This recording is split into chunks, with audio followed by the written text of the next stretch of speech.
Languages don't just die naturally. People abandon mother tongues because they're forced to. Often, the pressure is political. In 1892, the US Army General Richard Henry Pratt argued that killing indigenous cultures was easier than killing indigenous people. Kill the Indian, he said, but save the man. For decades, the government did just that, taking indigenous children from their families and forcing them into boarding schools where they were given English names and punished for speaking their languages.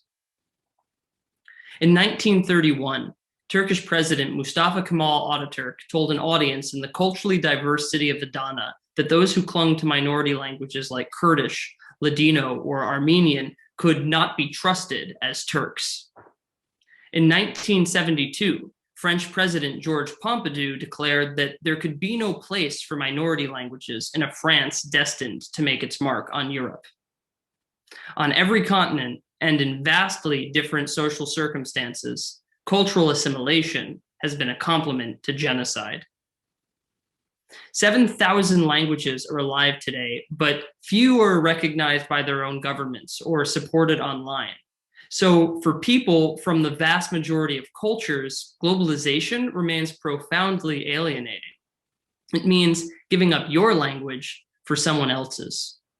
And if nothing changes, nearly 3,000 languages, that's almost half of every culture on Earth, are poised to disappear in 80 years, taking with them irreplaceable oral and written knowledge about the natural world and human history.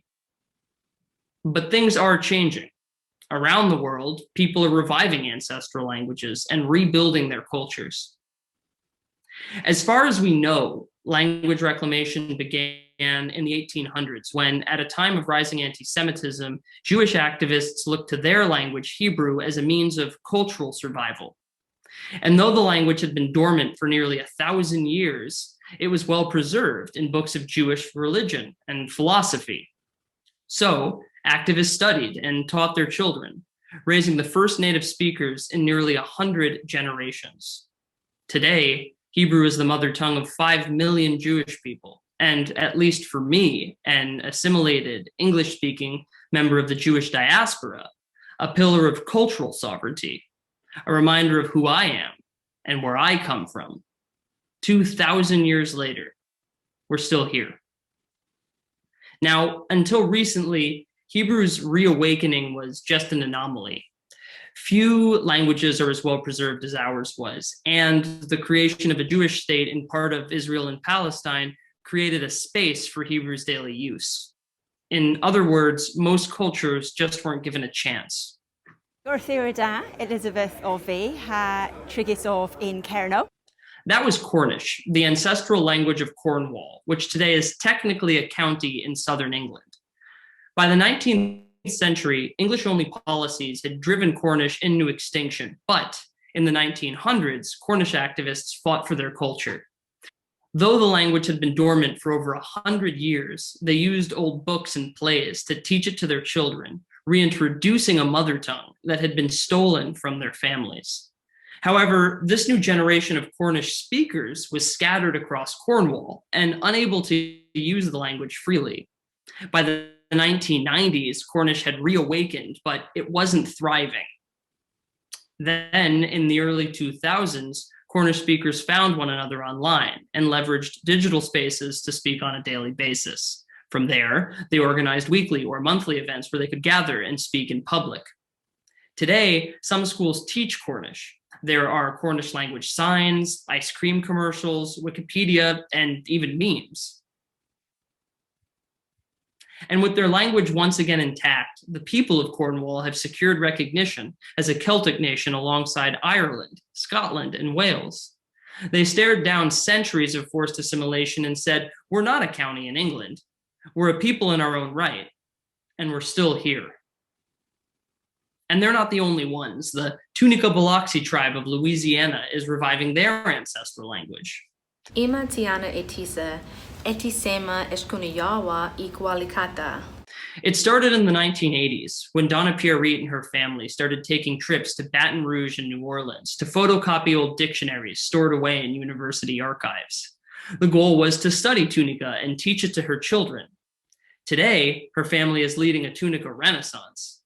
Since 2014, there are nearly 100 speakers in language immersion classes. That's 10% of the tribe. And according to a 2017 census, 32 new fluent speakers, some of whom, like Donna's daughter Lisbeth, are teaching Tunica to their children.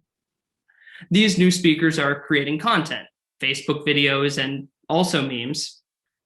And the more they publish, the more they inspire other Tunica people to get involved. Like when a tribal member living in Texas wrote Lisbeth on Facebook asking how to say "bless these lands." It was for a yard sign so she could show her neighbors that her culture is alive and thriving today. Now, Hebrew, Cornish, and Tunica are just 3 examples from a groundswell of language activism on every continent. The Haida language, for example, after centuries of persecution by Canada, is growing again, with over 400 new speakers and a rich culture of mother tongue filmmaking, from animated shorts to feature-length movies. A consortium of open source activists from Ghana recently digitized 4,000 words in their mother tongue, Dagbani. The Kulili people of Australia just developed the first ever online dictionary for their ancestral language. Around the world, there's hope. There's also more support than ever for language revitalization. The internet is growing, expanding media access and creation, making it increasingly possible to share and teach your mother tongue across vast geographies. One by one, governments are rolling back forced assimilation policies, and in some cases, even investing in language. In the US, for example, recent legislation included $20 million in funding for indigenous language projects. In Ghana, public schools now teach the country's native languages. Across Europe, the European Charter for Regional and Minority Languages provides at least nominal and sometimes substantive support for the country's robust cultural diversity. And if your government won't help you, certain organizations might. The Script and Coding Initiative, Endangered Alphabets, 7,000 Languages, the Endangered Languages Project, Rising Voices, the Living Tongues Institute for Endangered Languages, and my own nonprofit, WikiTongues, can help you document your language, archive your language, or promote your language in your community. The First Peoples Cultural Council and the Endangered Languages Fund may also give you a grant. It's an exciting time to be a language activist, and yet, even with this tectonic expansion of support, keeping your language alive remains a profoundly challenging task. For a successful revitalization project to take hold, a lot needs to coincide. You need political freedom to express your culture. You need media access and the economic means to dedicate your time. You also need the skills to document your language, teach your language, and organize your community to sustain it. There's no greater obstacle than not knowing where to start, and there isn't a flexible, scalable answer to the increasingly common question: how do I save my language? At WikiTongues, we're working on frameworks for people to answer that question themselves. Last year, with the Living Tongues Institute for Endangered Languages, we published the Language Sustainability Toolkit, which walks readers through the process of keeping your language alive, evaluating what your language needs, documenting it, and promoting its use through community organizing. This year, we're testing these ideas with a cohort of language activists on the cusp of launching projects in their communities. There's Wendy Goodlow of the Black Seminole community in Texas and Coahuila, Sonia Rock of the Gitxsan Nation in present-day British Columbia, Bintu Kamara of the Nalu culture in Guinea, Hangi Bulebe of the Hunde people in the Democratic Republic of Congo, and Kamran Ali of the Wahi people, whose homeland sits at the intersection of Afghanistan, Pakistan, Tajikistan, and China. Each activist's language is at a different level of risk and for different reasons, so each activist is pursuing a different strategy. Wendy's language, Afro-Seminole Creole, has just a few fluent speakers today. It's also underdocumented, with one grammar sketch, one 1,000-word dictionary, and no known audio recordings. That's all they have to learn their language.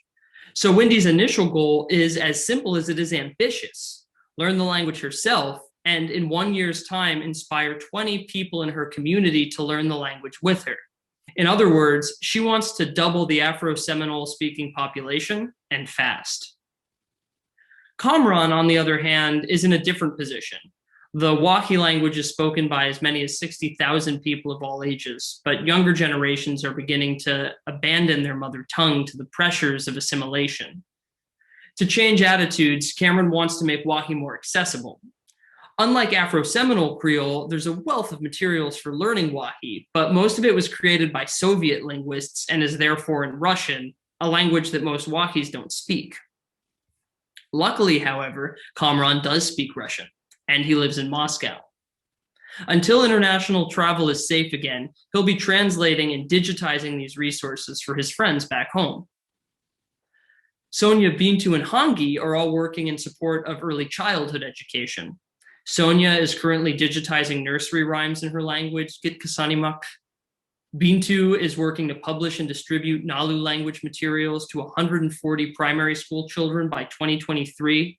And Hangi, who already teaches the Kihunde language to small groups of Hunde children and adults, plans to expand by standardizing the educational materials and training a cohort of teachers. So where does Wikitongues fit in? Windy, Kamran, Sonia, Bintu, and Hangi come from vastly different circumstances. Their languages are at different levels of risk, and their resources to launch revitalization projects are different. However, the vision is the same: cultivate resilient community and sustain ancestral knowledge for the next generation. Every community is different, and language revitalization means different things for different people. Sometimes we provide technical support like video editing and archival services. Sometimes we act as connectors, introducing activists to linguists who can help them. In every case, we serve as a springboard for ideas, helping people hone their projects for measurable success. We help answer the question, how do I save my language? Nobody wants to see their language die, but people need help. And while help is on the way for some, it isn't coming fast enough or at a large enough scale to keep up with the pace of language extinction. 3,000 languages, nearly half of every culture, and their knowledge about biodiversity and our place on this earth are at risk of disappearing in 80 years. Yet there are only a few hundred known cases of stable, sustainable language revitalization. Today, we've talked about 5. Our social infrastructure is insufficient for this crisis.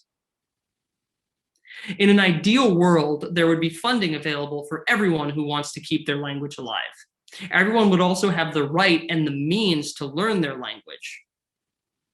Time is running out to realize this equity, but you can help by fighting for just language policies, speaking out against linguistic discrimination, donating to projects that support linguistic diversity if you can, and by always normalizing a multilingual world. So, what are your ancestral languages? Mine are Hebrew, Yiddish, Hungarian, and Scottish Gaelic, even though I was raised in English. And luckily for me, all of these languages are available online. Hebrew in particular, it came installed on my iPhone. It even has autocorrect. Yiddish just got a Duolingo course. And even though your language may not be as widely supported, I encourage you to investigate, because chances are somebody, somewhere, is fighting to keep it alive. Reclaiming your language and embracing your culture is a powerful way to be yourself in the age of globalization. Because as I first learned how to say in Hebrew, Anachnu, Adayin, Khan, we're still here.